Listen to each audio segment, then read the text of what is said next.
All right, folks, Brad bought this thing cheap. Now we need to make it a runner. Needs a little work.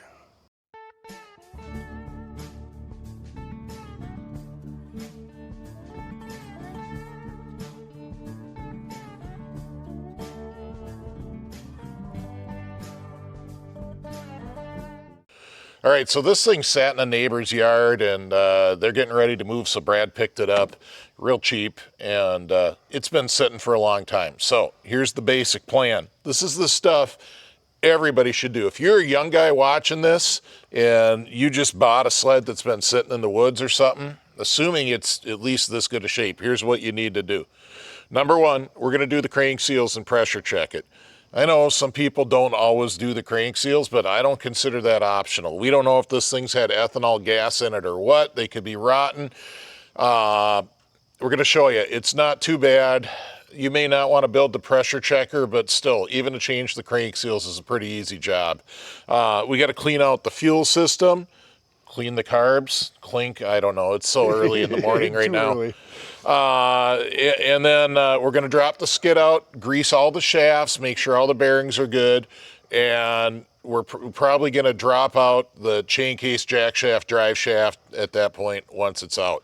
So this thing is an Indy trail. You know what year it is, Brad? I think I had 98. 98 trail, 488 fan, just your basic standard stuff. It is a 2-up with a 133.5 track on it. So Reverse electric start. reverse and electric start. That's why Brad's really after this thing. He doesn't want to pull the rope all winter. So she should be pretty plush. Yeah, it is reverse. Here's the flipper. All right, let's get after it, Brad. All right, sounds good.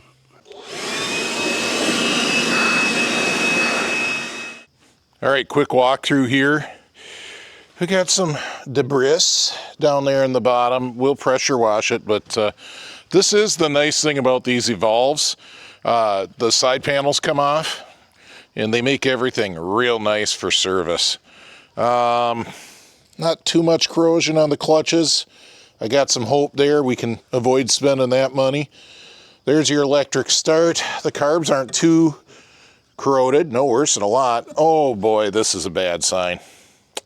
We got acorns in the airbox, Brad. It does have the foam in there though, so. Yeah, we'll see. Brad's ripping the battery out. We'll keep ripping her down, folks. Brad, let's show them the inside of the carbs. We got some good news. Mice, squirrels, flip them over. Nothing got in there. So we're good on the carbs. So we're going to keep ripping it out. Let's see. Next things, pinch off the oil line, take off some bolts, unplug some wires, take off the belt. It's almost out. Brad and I just did Indy Pit Crew motor removal. Things all loose. It wasn't real bad. This is the array of tools we used to get the thing out. Nothing horrible. The only thing we missed, you always miss something, speedometer cable. Why did they run that through the motor mount? So we got to get that out. All right, I'm looking over the motor, and this is what I see. You see this trail, this dribble? Probably means there's a mouse nest up in the fan shrouds. Might be oil leaking, but this thing hasn't been running, and that looks pretty fresh. Well, we were going to rip that all apart anyways. What the heck? What do you think of that, Brad? It looks like something's living in there, as suspected. Yeah, so much for my nice clean working area to rip the motor apart. I guess we'll take care of this, and then we'll clean it up, and then we'll rip the motor apart. Love it. All right, we blew it apart quick. Not as horrible as we thought. Dumped a little pile of it over here already. But yeah, we're going to pick up all the nuts and bolts so we don't lose any, and then we're going to hit it with compressed air, and well, then I guess we'll just bring it back in the shop. I hate those little bastards.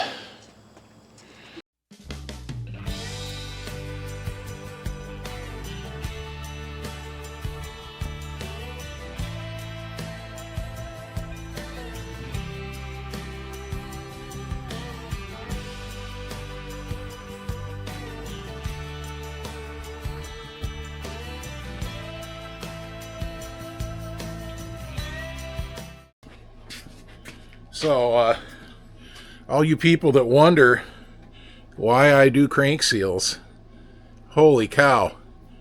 That is just wasted garbage right there. Missing pieces. Yeah. Good thing we're doing it.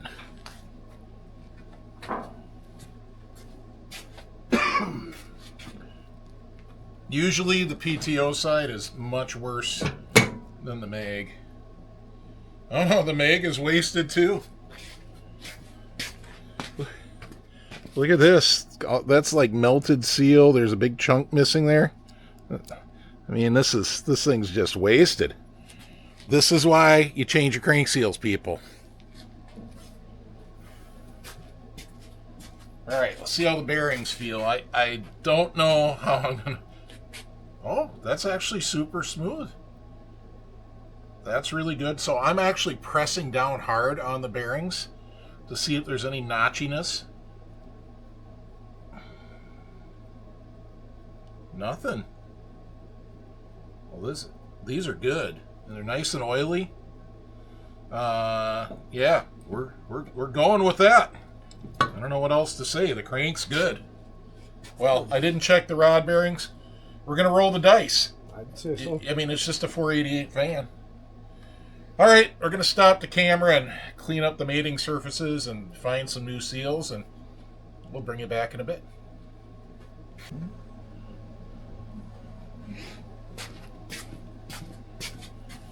All right, Brad's been cleaning.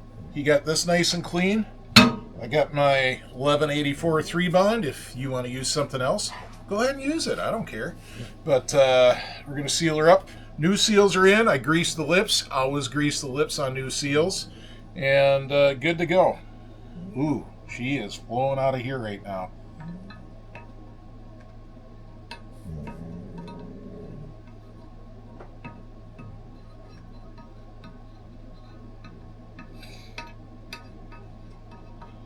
That is plenty. I don't know what's up with how this tube of goo had pressure in it, but it certainly did. I've never seen it flow out like that. And now it's basically done. Now it's done. Yeah, you got enough on there for 2 sleds. Must have just been atmospheric pressure or something. It is kind of a stiff, metal tube. Well, that's actually not horrible. It's not horribly overdone. It's overdone, don't get me wrong, but it could be way more goo.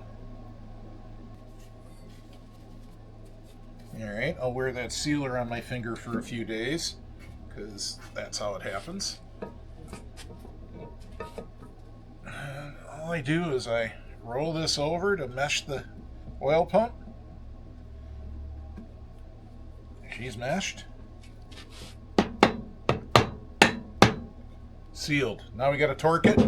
So I guess go to the accelerated video, whatever we call it.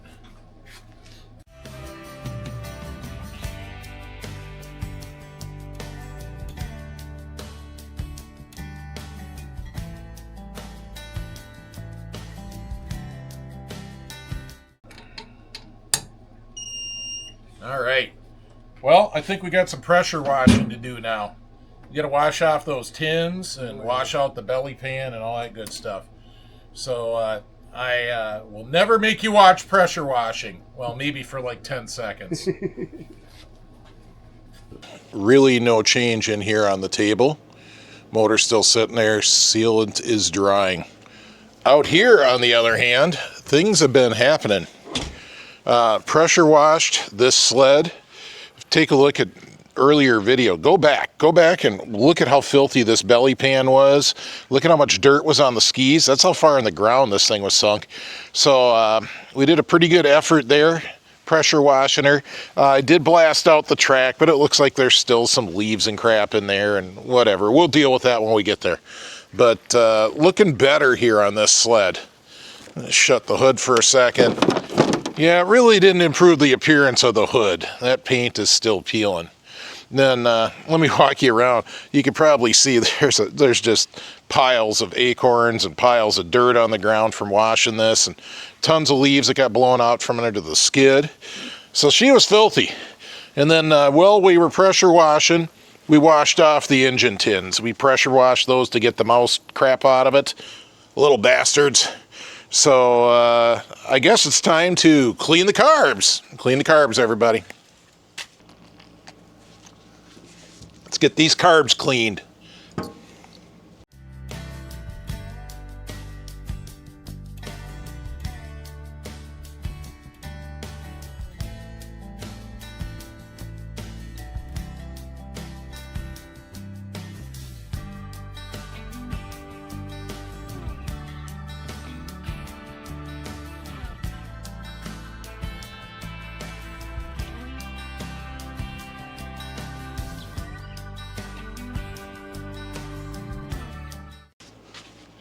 Right, Brad's back. He's standing back behind the camera.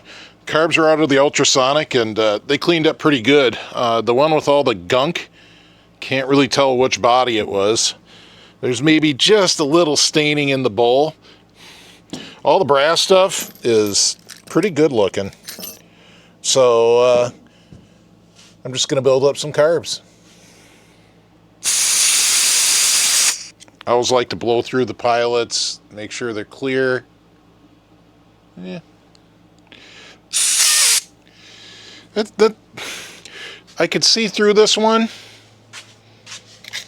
but I think it's maybe a little gunky. You know, pilots are cheap, and a person probably should just buy new ones. But, you know, we kind of want to get this done this weekend. I don't want to make this into a multi-part project, you know.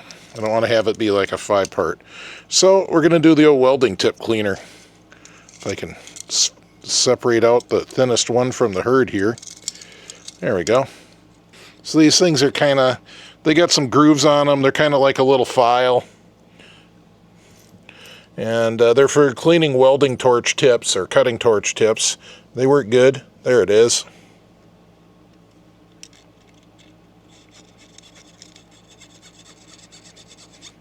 Now for sure there's nothing in there. And we can probably use quite a bit of a bigger cleaner on the main jet. Oof.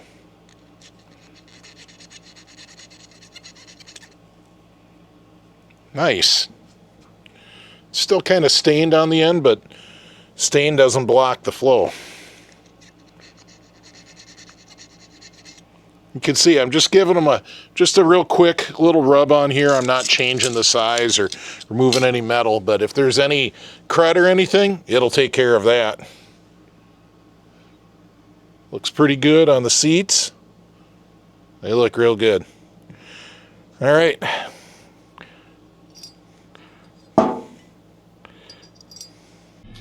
All right, I set up the motor while the carbs were in the ultrasonic. So you can see I had to put this piece of tin on. That's because there's gaskets on both sides for the intake. I got my oil inlet blocked, got my oil lines hooked up. The pressure tester is on the impulse line. And of course I got the exhaust block offs and the big plugs. So, because, I'll get the camera on the stand and point it where I want it to be. So because this thing is very fresh, same day, I'm only going to go to 7 PSI. If I let it sit overnight, I go to 14. So we'll open the ball valve and slowly add pressure.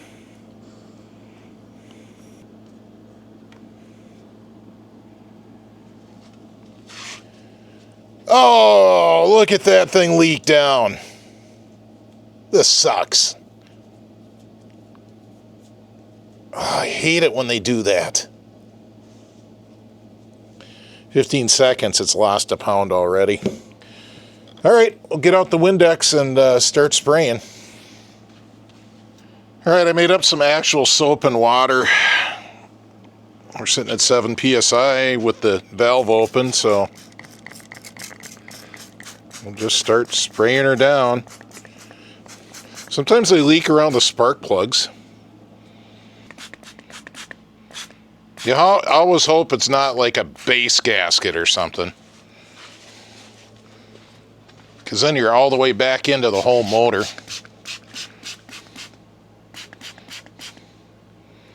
I'm not seeing anything obvious. It's still leaking though. Give her a little more pressure, maybe it'll... Okay. Got one leak. I found one leak. You can see that spark plug's leaking pretty good. Doesn't account for how much. Let's look around some more. Nothing there. Nothing there. Nothing there. I mean, there should be bubbles growing. All right, we're leaking out of my exhaust setup there, so that's fine. We'll tighten that up in the spark plug. Anywhere else? That exhaust right there, that probably accounts for all of it. That's a good leak.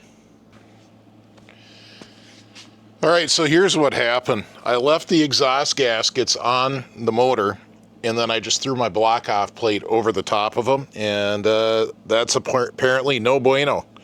So let's see how this goes.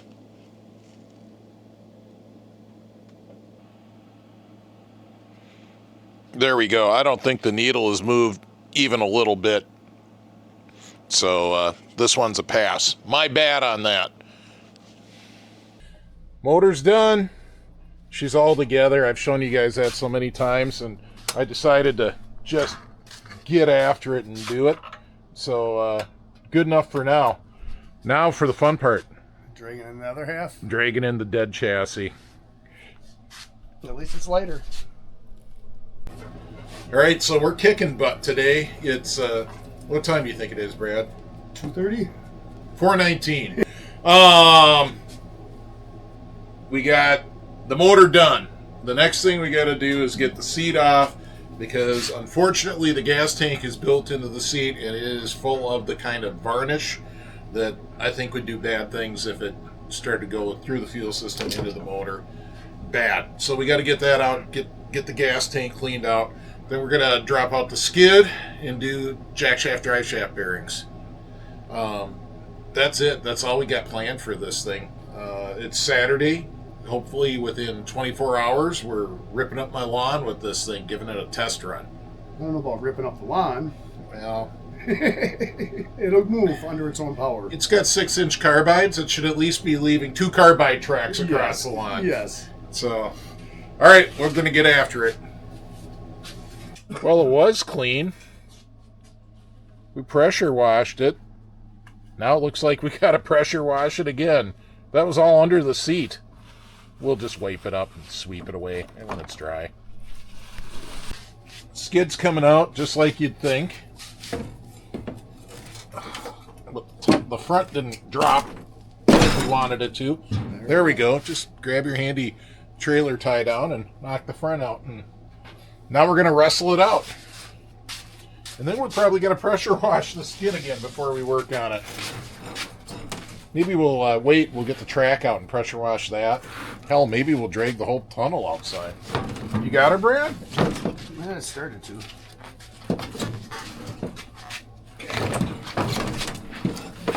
Well, that came out nice. It's almost too easy. Needs to be cleaned and inspected. Secondary came right off. It moves real easy. Oh, hell, look at this. So we'll just Scotch-Brite up this corrosion here on the helix and lube her up, and we'll probably call the secondary good. Brad's blowing the chain case apart, and look, no hoses in the way.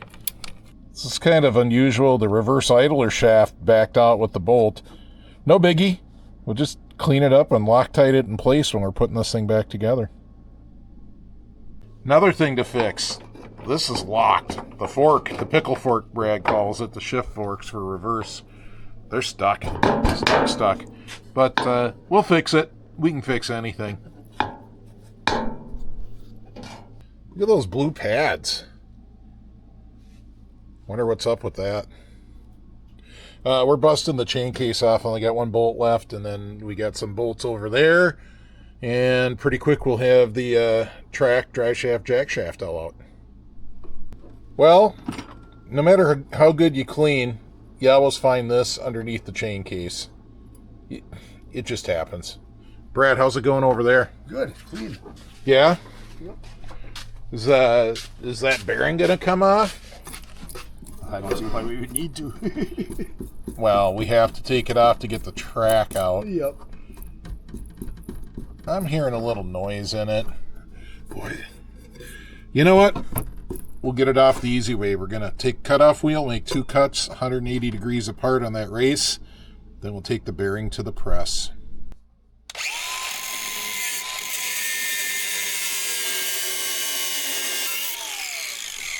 That's 1 cut. Don't want to touch it, it's hot.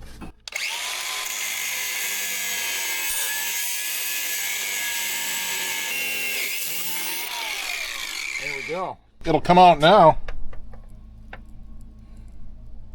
Right, we could pull the oil bottle and just take the jack shaft out, or we can knock the rotor off the other end.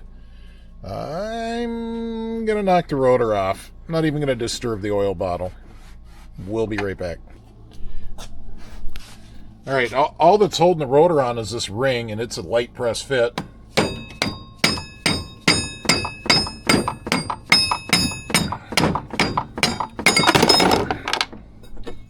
That's it. So this ring, it's got an O-ring on it, and this seals to the chain case seal. And when we put it back together, we just put it back. It'll be fine. All right, so they give you this nice cutout to take the jack shaft out, like they're doing you a big favor. But you got the oil bottle in the way, and like I just showed you, the rotor comes right off. And I will say this about these Evolve chassis. This extra axis here is really nice. It's too bad they couldn't figure out how to do that in something better looking, like a wedge. But this is really nice.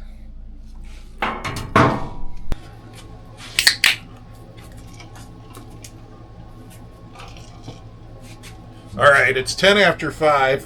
When did we start? 10 this morning? About 10. So we've taken it easy. We took a break. We made pizza. Brad tried to sell a car. We haven't been working at this very hard. And We pressure washed that thing. yeah, it's done and it's down.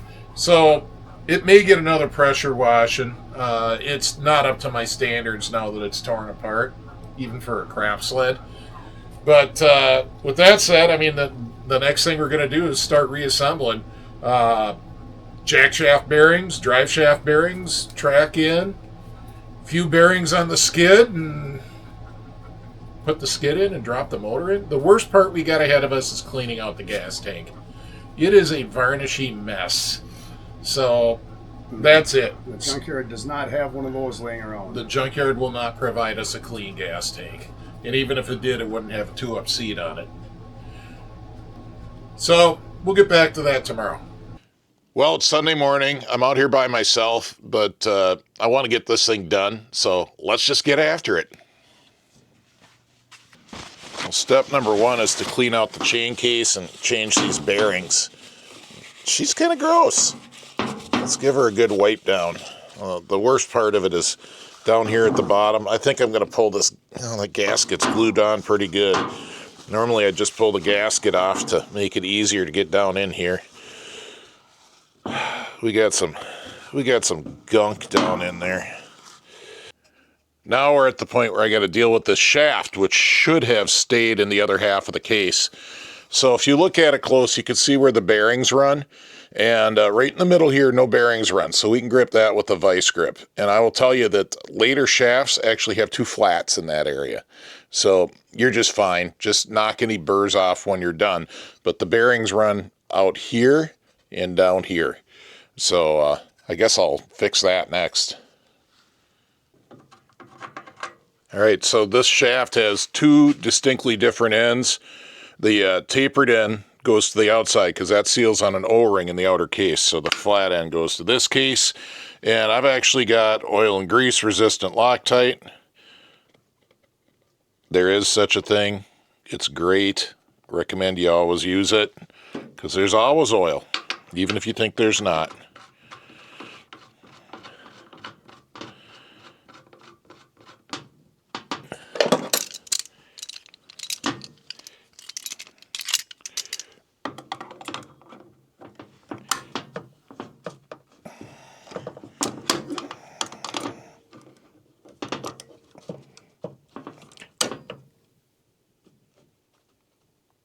There we go. She's snug, no burrs, good to go. With that red Loctite there, should never come out again. I think they did red Loctite them from the factory, so this one probably got missed. There was not a trace of Loctite in there. All right, that jack shaft bearing feels good, and there's plenty of evidence that somebody had been pumping grease into it throughout the life of this sled. And they aren't usually the ones that fail. It's usually the drive shaft bearing. So I'm going to let this thing ride. All right, on your bearings, if you get good quality bearings, there'll be a hole. You can see that one right there. Try to make sure I get it in focus. And some bearings have 3 or 4 holes. And that hole is, and this one's got several, that hole is for grease. There's a grease zerk on one of your flanges, but right now, I'm going to grease it with the grease gun directly on that hole.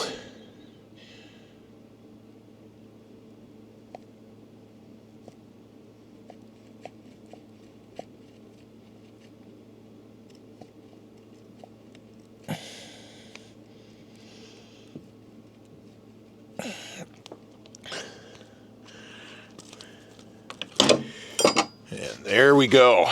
So you can see I got grease coming out in there now. So she's good and lubed, and you can feel it tightened up from the grease. So she's not free spinning. Should last quite a while longer.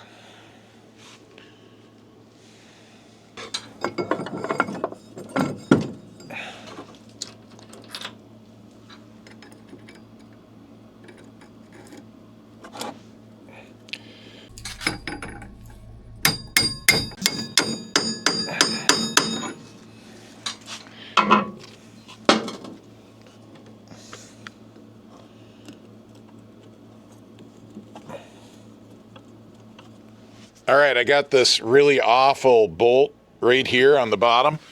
Well, the bolt isn't awful, but the nut is. You can see that's on way up there. Before I tried to put the track in. And I've got the jack shaft all locked down, but I'll tell you what I typically do, especially if I'm replacing the bearing. I will get the chain case bolted in, and then I'll put all the gears and spacers and stuff on here and tighten up the nut and pull it over as far as I can before I set up the other side of the jack shaft. But in this case, since I'm reusing all that stuff, should be fine. All right, I got the drive shaft in there. You can see the stub sticking out there. I didn't tighten down the set screws on the bearing yet. I'm going to wait on that until I get the chain case all put together, and then I'll do that probably right before I put the skid in.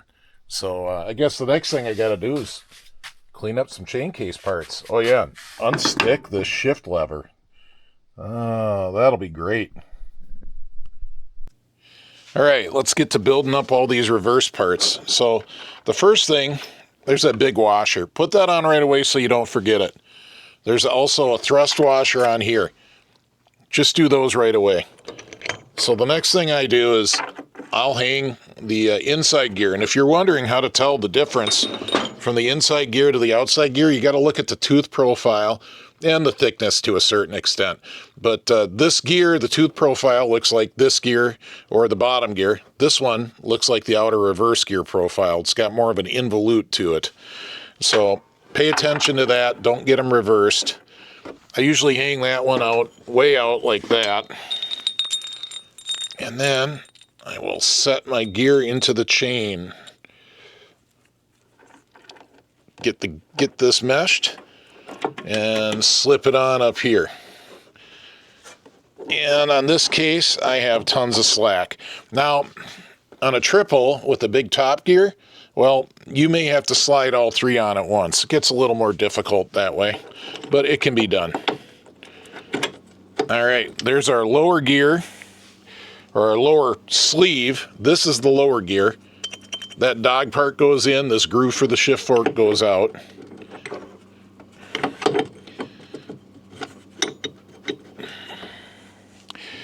Then we've got our outer middle gear. We've got this other thrust washer. And then we're going to put this on. Let me get a tool set up. I didn't set it up yet. Okay, before we do this next part, let's put the tensioner on. Brakes are still locked up. Important to note. So the tensioner is going to help us here. Just kind of holds everything. It'll keep it from slipping. So the next part is this spring. This is actually a patch bolt, and I just got a socket with a short, just a short socket, and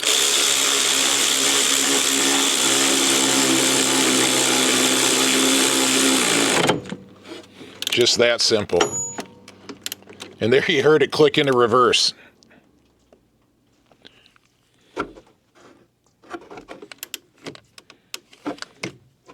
Or no, it clicked into drive, I'm sorry. It clicked into drive. When you pull this gear out with the shift lever, that's what makes it go into reverse. That's what meshes the gear with this outer. You can see it's not meshed at all right now. You pull it out, that meshes it, then you're in reverse. That thing torqued pretty good.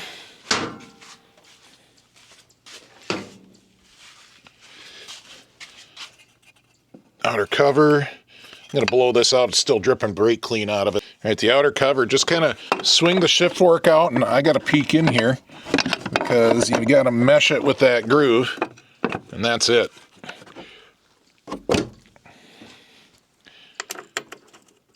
Here's this bolt. Remember this guy? He took that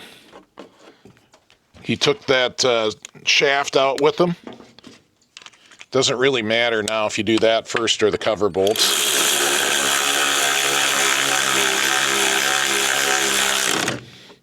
There we go. Then we just got the 4 cover bolts around the perimeter and put the lever back on.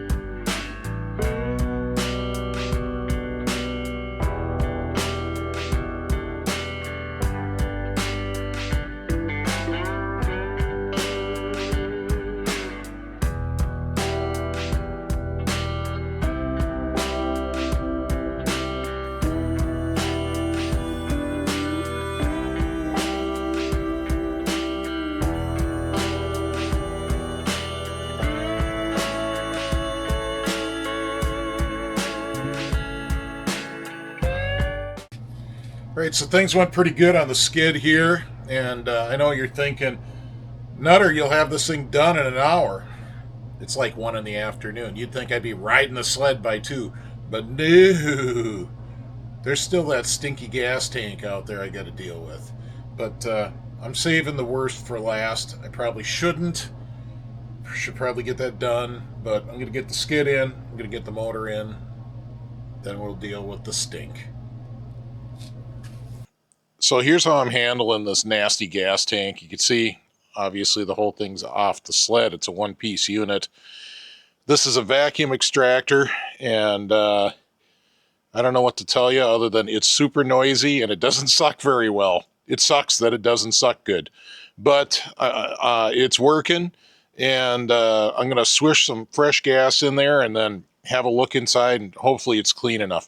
And it's propped up like this so all the gas runs down to the one corner so I can get it all. And the stuff that's coming out, holy crap, does it smell like varnish.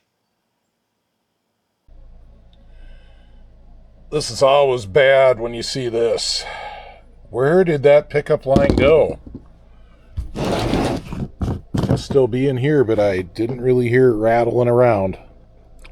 Oh, I hate nasty gas tanks. Absolutely hate them. All right, the gas tank saga continues. So I looked around in there a lot more, as much as I could, through the opening, and it is still nasty in there. The old pickup tube is in there. It's so rotten when I use one of those, 3-finger grabber things, it just falls apart into pieces, which means it's probably going to work its way through the fuel system and clog everything up eventually. And there's rust from the gauge and everything else. So I don't know what else to do. I just dumped a gallon of purple power in there. I suppose I'll rinse it off the seat cover, although that seat cover is pretty brittle and trash. But I guess I'll do this, and it's going to have to sit for probably at least a day, I think, to do its job. So, not sure I'm going to be able to finish this video up the way I want.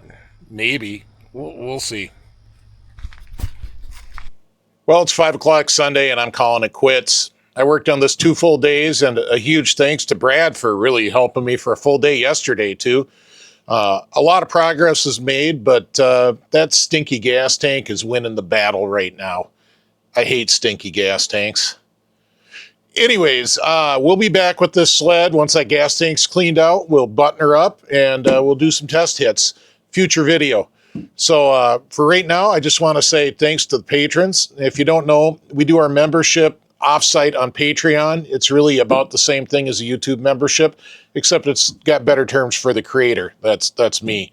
The patrons, in return for their small monthly donation, get to watch all the videos early and ad-free over on Patreon, and they get patron-only videos and posts and such. So if you really like the channel, consider checking that out. Also, want to say huge thanks to everybody that's given us a super thanks. That really helps us out as well. It really wakes up the YouTube algorithm. And everybody else that's watching, if you could just hit subscribe, please. So YouTube subscriptions on this channel are absolutely free. If you hit that subscribe button, you're not going to get hit up for money or anything. And you can subscribe with your TV. And also, if you think you're subscribed, please verify that you still are, because YouTube does from time to time unsubscribe people. No one really knows why, and it isn't just our channel. It happens a lot. So hope you enjoyed this, and you know, this was a weekend when the boys all had stuff to do and I didn't, so I decided to wrench, and obviously Brad didn't yesterday either. But the boys will be back, and we'll be doing more wrenching pretty quick. So we'll see you on the trails.